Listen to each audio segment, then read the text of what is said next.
នាងខ្ញុំឈ្មោះជួមេងគង់មកពីសាលារៀនបៃតងអន្តរជាតិសាខាទី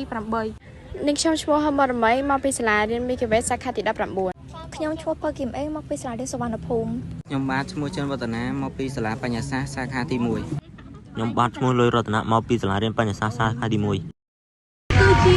ក្រុមសេរកាសដែលពួកយើងបានចូលរួមនៅកម្មវិធីទស្សនកិច្ចសិក្សារបស់ក្លឹបធរណីវិទ្យាកម្ពុជាសិក្សាអំពីធាតុអាកាសហើយជាបន្តទៅពួកយើងសូមបង្ហាញនៅវិធីសាស្ត្រជ្រើសរើស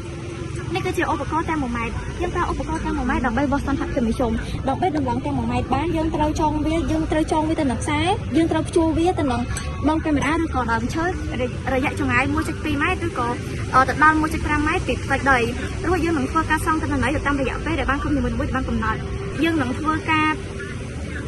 មើលសីតុណ្ហភាពដោយយើងមិនអាចមើលវាពីលើចុះក្រោមឬពីក្រោមឡើងលើបានទេគឺយើងត្រូវមើលវាឲ្យស្មើទៅនឹងទាំង1ម៉ែត្រដើម្បីយើងអាចទទួលបានទិន្នផលដែលច្បាស់លាស់និងត្រឹមត្រូវមួយដល់រយៈពេលកំណត់ក្រុមនីមួយៗអាចមកសង់ទិន្នន័យទៅតាមការកំណត់របស់ខ្លួនរួចដាក់ទៅក្នុងក្រដាសទិន្នន័យរបស់ខ្លួនសម្រាប់នេះគឺជាឧបករណ៍វាស់សំណើមប្រៀបធៀបតាមបែបបុរាណឧបករណ៍នេះគឺជាឧបករណ៍សម្រាប់វាស់សំណើមប្រៀបធៀបនៅក្នុងបរិយាកាសដែលនៅលើនេះយើងមានអក្សរចំនួនមានតែ1ម៉ែត្រចំនួន2គឺតែ1ម៉ែត្រសើមនិងតែ1ម៉ែត្រស្ងួតដែលនៅលើនេះមានអក្សរតំណាងឲ្យវាតារាយគឺជាតែ1ម៉ែត្រស្ងួតចំណែកតែ1ម៉ែត្រសើមមានពាក្យវេទហើយសម្រាប់តែ1ម៉ែត្រសើមយើងត្រូវមានសរសៃអំបោះឬមួយកកណាត់ដែលនៅពីក្រោមនេះដែលជាប់ទៅក្នុងអំពង់មួយដែលយើងត្រូវដាក់ទឹកចូលទៅក្នុងនោះដើម្បីរកនៅសំណើមប្រៀបធៀបសើមនៅក្នុងបរិយាកាសចំណែកឯសំណើមប្រៀបធៀបស្ងួតវិញយើងមិនត្រូវធ្វើអ្វីទាំងអស់នៅពេលដែលយើងទទួលបានទូរលេខនៃសំណើមប្រៀបធៀបស្ងួតនិងសំណើមប្រៀបធៀបសើមហើយគឺយើងត្រូវយកលេខនៃសំណើមប្រៀបធៀបស្ងួតទៅដកនឹងសំណើមប្រៀបធៀបសើមហើយរកនៅសំណើមប្រៀបធៀបនៅក្នុងបរិយាកាសទៅក្នុងទិន្នន័យនៃតារាងសំណើមប្រៀបធៀបដែលនៅក្នុងនោះយើងយកលេខដែលដកបានមកនឹងសំណើមប្រៀបធៀបស្ងួតហើយយើងរកចំណុចប្រសពមួយរបស់វានឹងទទួលបានសំណើមប្រៀបធៀបនៅក្នុងបរិយាកាសហើយសំណើមប្រៀបធៀបនៅក្នុងបរិយាកាសកាន់តែច្រើនមានន័យថាកត្តានៃការភ្លៀងក៏មានកាន់តែច្រើនដូចគ្នាបើមិនជាមានតិចឱកាសនៃការភ្លៀងក៏មានតិចទៅតាមនោះដែរឧបករណ៍ស៊ីក្រូម៉ែត្របែបអេឡិចត្រូនិកដែលឧបករណ៍នេះគឺយើងដំណើរការដោយថ្មចំពោះត្រង់នេះគឺជាភាគរយនេះគឺបញ្ជាក់ពីសំណើមប្រៀបធៀបចំពោះសំណើមនេះបើសិនជាវាកាន់តែខ្ពស់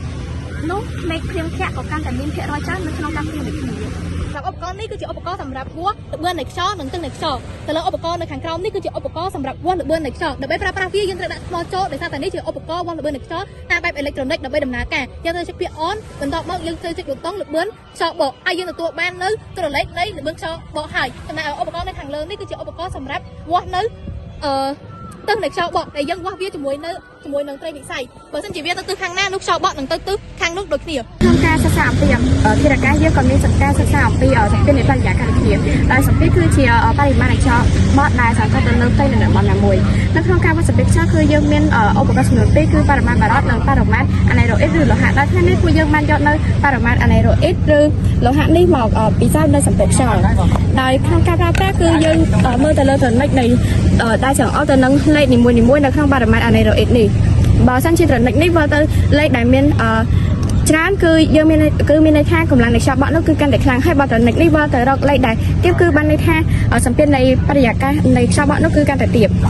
ហើយសម្ពាធនៃខ្យល់នោះគឺគិតជាមីលីបាជាឧបករណ៍សម្រាប់វាស់ទឹកភ្លៀងដែលយើងអាចប្រើឧបករណ៍នេះទៅវាស់កម្ពស់នៃទឹកភ្លៀងបានហើយយើងអាចធ្វើឧបករណ៍នេះបានដោយប្រើដបទឹកស្កុតនិងបន្ទាត់ដោយយកវាទៅដាក់កន្លែងដែលមានវាលំខដោយមិនមានដំបូលនៅពីលើវាទើបយើងអាចវាស់កម្ពស់នៃទឹកភ្លៀងបានដោយមើលតាមក្រឹតនៃបន្ទាត់នេះជាឧបករណ៍ time lapse ឧបករណ៍ time lapse យើងបង្វែរមុខវាទៅលើមេឃដើម្បីមើលបណ្ដាញបង្រួលនៃវា